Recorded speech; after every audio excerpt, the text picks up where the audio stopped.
Revolutionary Girl Utena is one of those shows that challenges its audience beyond their typical ability to interpret media. Originally, I was going to watch the whole show and then give my overarching thoughts, but by episode 2, I'd already found something I wanted to pause the research and comment on, and by episode 3, I had to stop and make this video before continuing onward because I'd already gotten overwhelmed with the number of ideas being thrown my way. This video is about the passionate friendship between Utena and Wakaba as explored in the first few episodes, and describes this common phenomenon between adolescent girls to develop such passionate, even romantic relationships. Before we get into the relationship between Utena and Wakaba, we need to take a look at how these characters are presented. The framing device of this show is a fairy tale in which a prince saves a princess, and the princess thinks this is so cool she decides to take on the traditionally masculine role of saving princesses. But so impressed was she by him that the princess vowed to become a prince herself one day. But was that really such a good idea? This is a show about gender roles, including the gender roles within romantic and sexual relationships. When we meet middle school student Utena, a 14-year-old girl, she's very gender non-conforming. She wears the boys' uniform to school. I don't see any rule in here that says a girl can't wear a boy's uniform. So it's no big deal. And her best friend, Wakaba, calls her her boyfriend. Yes, I'm waiting for my boyfriend. Boyfriend? Oh, right. I think she ditched you. She left the dorm really early this morning. She excels at masculine hobbies like playing basketballs with a bunch of guys, and is adored by the girls in her class in the same way that girls are often shown to swoon over the boys that they like. Miss Utena, you can use my towel. The audience is thus primed to view her through a masculine lens and in a masculine role. Of course, this is contrasted by the fact that she is very femme-presenting in other ways. She has long pink hair, and though she wears the boy's uniform, it's tailored to fit her body, and her shorts leave her long legs bare. Utena isn't a butch tomboy character, but a feminine one in a masculine role, and this information shapes how we interpret her gender and gender role as being two different things. The gender she is, girl, is distinct from the gender role she enacts, which is masculine. The extent to which Utena's masculine role informs her relationship with women is thus explored robustly in the first few episodes. From the very first scene of the show, it's established that Utena wants to be a prince so she can protect women, and episode 1 provides her 2 chances to do this. As she's walking around the halls, she sees Sayonji abuse Anthy, whom she assumes he's dating. Wait a minute! That's going too far! Obviously, she doesn't like this. Things get personal when the same guy publicly tacks up a love letter that had been sent to him by Wakaba. Someone tacked somebody's love letter up on the board. Wakaba, you wrote this, didn't you? Now, this gave me pause. I wondered if Wakaba is dating Utena, like, if they're supposed to be boyfriend and girlfriend, like Wakaba says they are, then why is she sending love letters to this guy? Isn't that cheating? Maybe. We'll get into that more, but for now, let's follow Utena's impulse to protect her friend from this man who'd humiliated her and the boys who stood around laughing at her. Okay, let's see here. And so I dance with you in my dreams, dear Seonji. You smile at me gently. I guess I'm just a fool. Oh, man! First, Utena tears down the letter so they can't keep gawking and laughing. There's nothing lower than what you're doing. Then she confronts Sayonji and challenges him to a duel to defend Wakaba's honor. That Seonji guy's gonna pay for this. I want a duel with you. Today, right after school. This is a very chivalric gesture. As a side effect of winning this duel, she becomes engaged to the Rose Bride, the girl whom she'd seen Sayonji abusing earlier, who seems to be a student cursed to be engaged to and play servant to the current champion duelist. I've been waiting for you, Miss Utena.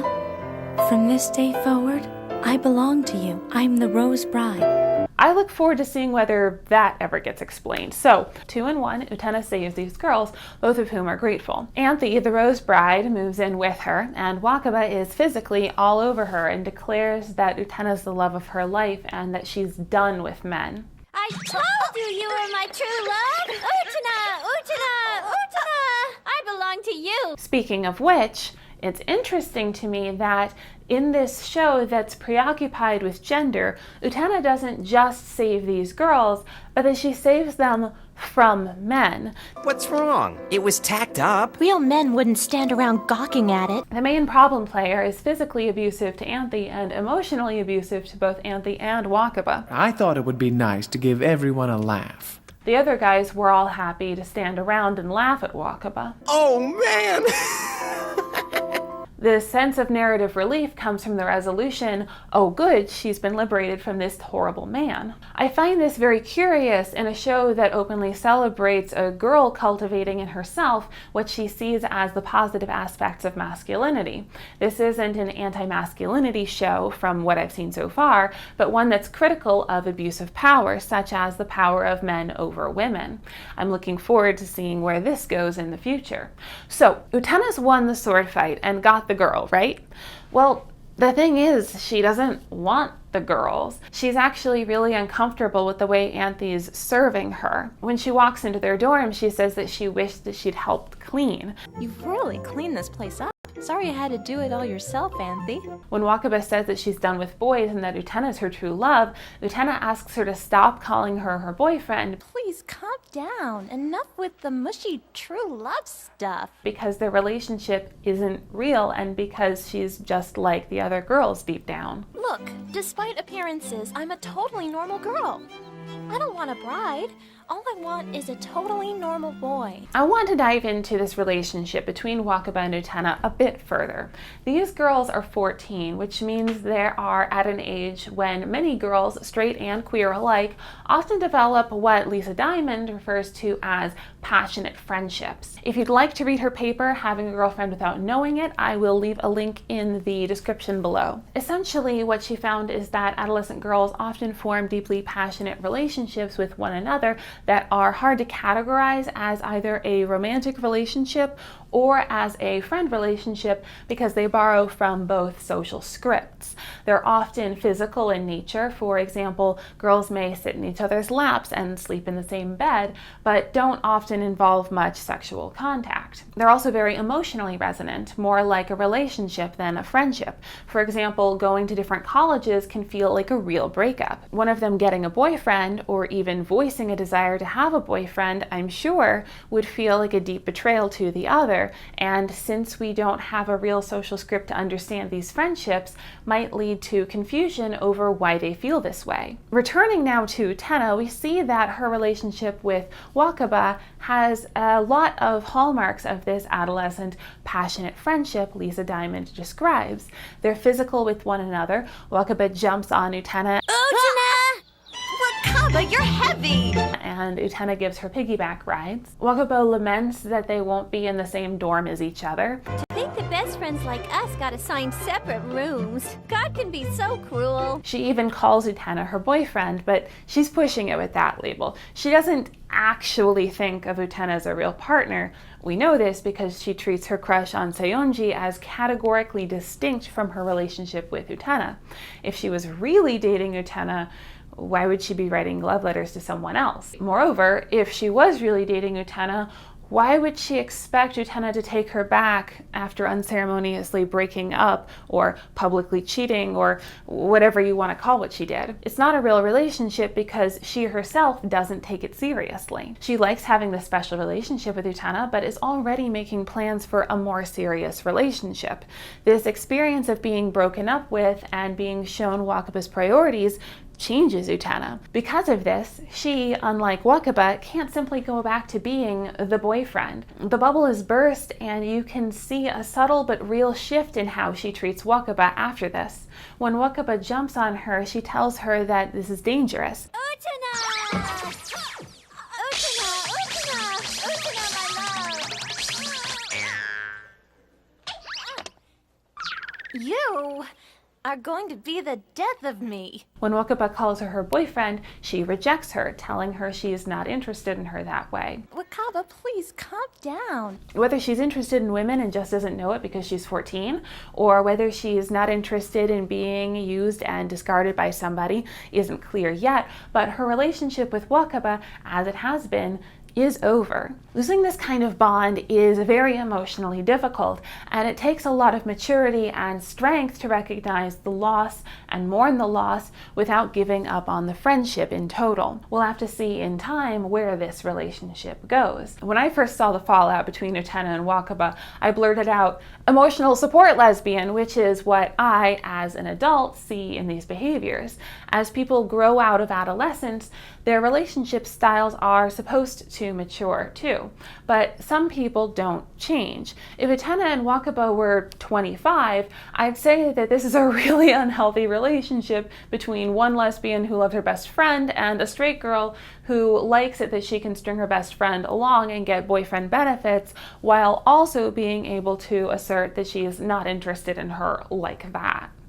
And it's not just the straight girl who can make this unhealthy. Think of the suspiciously close best friend who treats girls' nights like date nights and gets weirdly jealous of the boyfriend. In this case, though, Wakaba is the one who's treating Utena as a placeholder relationship, a safe person who isn't really suitable for her, but whom she trusts to fulfill the boyfriend role and tide her over between partners while not exhibiting any emotional needs of her own. Obviously, this relationship is incredibly unfair and ill-fated, but it's not the only one of its kind explored in this show.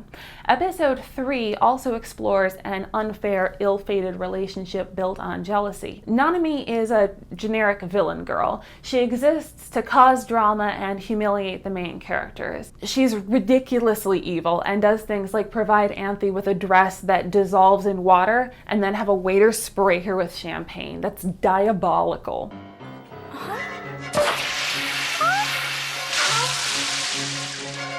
Oh dear, she got my special dress soaking wet.